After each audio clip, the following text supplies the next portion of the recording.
میں نے چودھری کے سوال کا جواب دینے سے پہلے ماسی رحمتے سے پوچھ لیا، ماسی ایک مرتبہ پھر اچھی طرح کنگن کو دیکھ لو اور بتاؤ، کیا واقعی تم نے یہ کنگن کرم دین جٹ کی بیٹی نازو کی کلائی میں دیکھا تھا؟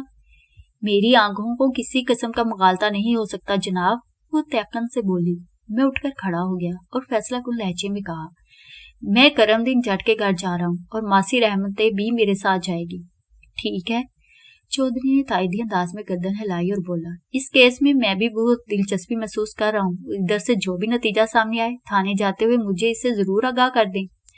میں نے چودھری سروس کی فرمائش پوری کرنے کا وعدہ کیا اور اس کی حویلی سے نکل آیا۔ اس وقت دوپہر کے آخری مراحل چل رہے تھے۔ دوپہر کو ڈلے کافی دیر گزر چکی تھی، لیکن ابھی تک گرمی کی تیز اور تندی میں کوئی کمی واقع نہیں ہوئی تھی۔ یوں محسوس ہوتا تھا اس سال سورج زمین والوں سے خصوصی طور پر خفا ہے، وہ اپنی خفگی مٹانے کے لیے ان پر دوزخ جیسی گرمی برسا رہا ہے اور کروڑوں میل دور کھڑا انسانوں کی بے بسی پر مسکرا رہا ہے۔ اس کی خفگی میں بڑی طنزیہ مسکراہٹ تھی اور اس مسکراہٹ کے پیچھے بڑی قہرناک خفگی چھپی تھی۔ ہم جب کرم دین جٹ کے دروازے پر پہنچے تو میرا پورا بدن پسینے میں شرابور ہو چکا تھا۔ کچھ دیر پہلے چودھری کی حویلی میں ٹھنڈائی اور دوسرے خوش ذائقہ مشروب سے ہم نے جو لطف اور راحت اٹھائی تھی اس کا کوئی نشان باقی نہیں رہا تھا۔ کانسٹیبل عارف کی دستک کے جواب میں ایک ادھیڑ عمر عورت نے دروازہ کھولا اور اپنے سامنے دو پولیس والوں کو باوردی کھڑے دیکھ کر گھبرا گئی۔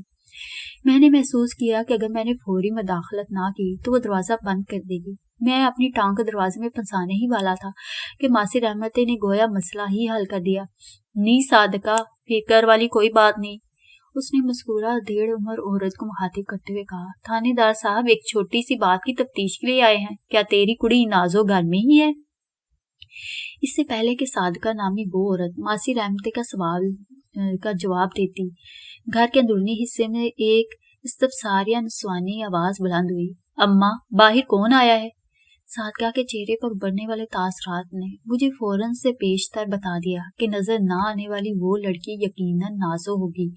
صادقہ نے بیٹی کے سوال کا جواب دینے کی بجائے الجھن زدہ نظروں سے باری باری ہم تینوں کو دیکھا، پھر اس کی نگاہ ماسی رحمتے پر ٹک گئی۔ خیر تو ہے نا ماسی؟ اس نے تشویش بھرے انداز میں رحمتے سے پوچھا۔ سمجھو خیر ہی ہے، ماسی رحمتے نے ہاتھ کو ایک مخصوص انداز میں حرکت دیتے ہوئے کہا۔ میں نے اندر سے نازو کی آواز سن لی ہے، اس کا مطلب ہے وہ زندہ ہے۔ ہائے ربا، میں مر جاؤں۔ صادقہ نے بڑے اضطراری انداز میں اپنے سینے پر ہاتھ مارا۔ میری نازو کو کیا ہونا تھا ماسی؟ یہ تو کیسی باتیں کر رہی ہے؟ میں نے مداخلت ضروری سمجھتے ہوئے براہ راست صادقہ کو مخاطب کیا اور پوچھا، بی بی کیا تمہارے گھر میں بیٹھنے کی کوئی جگہ نہیں ہے؟ ماسی رحمتے نے میری بات کو مضبوط کرتے ہوئے کہا، تو دروازہ تے کھول، اندر بیٹھ کر میں تیری بات کا جواب دیتی ہوں، ادھر گلی میں کھڑے کھڑے بات نہیں ہو سکتی۔ تھوڑے سے تذبذب اور تامل کے بعد صادقہ ہمیں اپنے گھر کے اندر لے گئی اور لے جا کر بیٹھک میں بٹھا دیا۔ وہ خود بھی ہمارے ساتھ ہی ایک موڑے پر بیٹھ گئی۔ میں اور کانسٹیبل چادر بچھے چارپائی پر بیٹھ گئے۔ ماسی رحمتے صادقہ کے سامنے ایک دوسرے موڑے پر براجمان ہو گئی۔ نازو کا باپ کرم دین جٹ اس وقت گھر میں موجود نہیں تھا۔ صادقہ کی زبانی معلوم ہوا کہ وہ اپنے کھیتوں پر گیا ہے۔ اس گھر میں وہ تینوں ہی رہتے تھے، یعنی کرم دین جٹ، اس کی بیوی صادقہ اور ان کی بیٹی نازو۔ صادقہ باری باری ہم سب کو الجھن زدہ اور وحشت بھری نظر سے دیکھ رہی تھی۔ میں نے روئے سخن ماسی رحمتے کی جانب پھیرتے ہوئے پوچھا، ماسی میں بات شروع کروں یا پہلے تم بولو گی؟ بات تو آپ ہی شروع کریں گے تھانے دار صاحب، رحمتے نے جواب دیا، لیکن اس سے پہلے میں صادقہ سے اتنا ضرور کہوں گی کہ کوئی لسی پانی کا بندوبست کرے، گرمی اتنی زیادہ ہے کہ یہاں تک آتے آتے چین بول گئی ہے۔ صادقہ کی الجھن اپنی جگہ برقرار تھی۔ اس نے متذبذب انداز میں پوچھا، ماسی تم نے میری نازو کے زندہ ہونے کی بات کی تھی، یہ کیا چکر ہے؟ اس بات سے کیا مطلب تھا تمہارا؟ میں نے صادقہ کو زیادہ الجھانا مناسب نہ سمجھا اور ٹھہرے ہوئے لہجے میں کہا، بی بی بات دراصل یہ ہے کہ مجھے آج صبح اپنے علاقے میں نہر کے پل کے قریب ایک جوان لڑکی کی لاش ملی ہے۔ مجھے یقین ہے اس بد نصیب کو قتل کرنے کے بعد نہر میں پھینکا گیا تھا۔ میں اسی سلسلے میں تفتیش کرتے ہوئے موزہ نشاہی سے یہاں پہنچا ہوں۔ میں لمحہ بھر کو سانس لینے کی غرض سے متوقف ہوا، پھر اپنی بات پوری کرتے ہوئے کہا، میں نے جس مقتولہ دوشیزہ کی لاش کا ذکر کیا ہے اس کی ایک کلائی میں نقلی سونے کا ایک کنگن موجود تھا۔ ماسی رحمتے کا دعویٰ ہے کہ وہ کنگن اس نے تمہاری بیٹی نازو کے ہاتھ میں دیکھا تھا۔ تم اپنی بیٹی کو یہاں بلاؤ تاکہ میں اسے پوچھ گچھ کر سکوں۔ میں بظاہر صادقہ سے بات کر رہا تھا، لیکن میرے تمام تر ظاہرہ اور خفیہ حواس اس وقت پوری طرح بیدار تھے۔ انہی میں سے ایک حص نے مجھے بتا دیا کہ کوئی چھپ کر ہماری باتیں سن رہا ہے۔ ایسا محسوس ہوتے ہی بے ساختہ میری نگاہ بیٹھک کے اندرونی دروازے کی سمت اٹھ گئی۔ اس کے ساتھ ہی ذہن میں یہ خیال پیدا ہوا، اس دروازے کے پیچھے یقیناً نازو کان لگائے کھڑی ہماری باتیں سن رہی ہے۔ میں نے کھنکھار کر گلا صاف کرتے ہوئے کانسٹیبل سے کہا، عارف، ذرا دیکھنا ادھر دروازے کے پیچھے کون چھپا کھڑا ہے۔ اسی لمحے اس قسم کی پراسرار آوازیں پیدا ہوئی، جیسے جلدی میں کسی نے وہاں سے ہٹنے کی کوشش کی ہو۔ کانسٹیبل کے حرکت میں آنے سے پہلے ہی صادقہ اٹھ کر کھڑی ہوگی اور اندرونی دروازے کی جانب قدم بڑھاتے ہوئے بڑبڑائی، میں دیکھتی ہوں، اور لسی پانی کو بھول نہیں جانا۔ ماسی رحمت نے یاد دہانی کرانے والے انداز میں کہا، پیاس اور گرمی نے برا حال کر رکھا ہے۔ میں نے تاکیدی انداز میں کہا، صادقہ بی بی، لسی پانی کا بندوبست بعد میں کرتی رہنا، پہلے تم اپنی بیٹی نازو کو میرے پاس بھیج دو تاکہ میں تفتیشی کام کا آغاز کر سکوں۔ صادقہ کوئی جواب دیے بغیر بیٹھک کے دروازے سے نکلی اور گھر کے اندرونی حصے میں غائب ہوگی۔ 10 منٹ بعد وہ نازو اور لسی کے ساتھ واپس آ گئی۔ میں لسی پاس سے نگاہ ہٹا کر تنقیدی انداز سے نازو کا جائزہ لینے لگا۔ اس کی عمر لگ بھگ 18 سال رہی ہوگی، رنگت سانولی تھی۔ وہ پستہ قد قامت والی ایک دہان پان لڑکی تھی۔ اپنی ماں کے اشارے پر وہ ایک موڑا سنبھال کر بیٹھ گئی۔ صادقہ ہم سب کے لیے پیتل کے گلاسوں میں لسی انڈیرنے لگی تو میں نازو کی جانب متوجہ ہو گیا۔ اس دوران میں نے مقتولہ دوشیزہ کی لاش کی کلائی سے حاصل ہونے والا مصنوعی سونے کا کنگن جیب سے نکال لیا تھا۔ میں نے مذکورہ کنگن نازو کو دکھاتے ہوئے پوچھا، اس کنگن کو پہچانتی ہو؟ یہ آپ کو کہاں سے ملا؟ وہ ہیجانی انداز میں بولی۔ میں نے اس کی آنکھوں میں جھانکتے ہوئے کہا، سارا قصہ تم نے دروازے کے پیچھے چھپ کر سن تو لیا ہے، اس کے باوجود بھی پوچھ رہی ہو؟ جی، اس نے کسیانے والے انداز میں کہا، میں نے کیا سن لیا ہے؟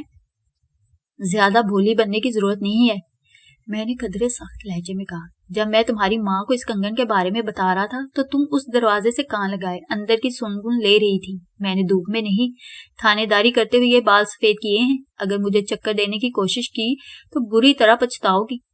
میری دھمکی امیز باتوں نے اس پر گہرا اثر کیا۔ وہ جلد ہی میرے روب میں آ گئی اور حقیقت کا اعتراف کرتے اس نے بتایا، وہ جی، بات دراصل یہ ہے کہ… ذرا رک کر اس نے اپنی ماں اور ماسی رحمتے کی طرف دیکھا، پھر سلسلہ کلام کو جاری رکھتے ہوئے بولی، مجھے اس بات کا تو پتہ چل گیا تھا کہ ہمارے گھر میں پولیس آئی ہے، مگر یہ معلوم نہیں تھا کہ کیوں نے میرے اندر تجسس کو جگایا اور میں بیٹھے کے دروازے سے کان لگا کر یہ سننے کی کوشش کرنے لگی کہ اندر کس قسم کی باتیں ہو رہی ہیں۔ لیکن آپ یقین کریں، میں بڑی سے بڑی قسم کھانے کو تیار ہوں، میں نے آپ کی بات نہیں سنی۔ قسم کھانے کی ضرورت نہیں، میں نے اس کی بات مکمل ہونے سے پہلے ہی کہہ دیا۔ تمہاری خوشی کی خاطر میں یقین کر لیتا ہوں کہ تم نے کوئی غلط بیانی نہیں کی۔ پھر میں نے نازو کے سامنے نامعلوم دوشیزہ کی لاش والا قصہ دہرایا اور آخر میں دوبارہ پوچھ لیا، ماسی رحمتے نے بڑے وثوق سے مجھے بتایا ہے کہ یہ کنگن اس نے تمہاری کلائی میں دیکھا تھا۔ اب تم سیدھی طرح شرافت سے بتا دو کہ یہ کنگن تم نے کس سے دیا تھا؟ ہو سکتا ہے وہ نامعلوم مقتولہ دوشیزہ وہی لڑکی ہو جسے تم نے کنگن دیا ہو۔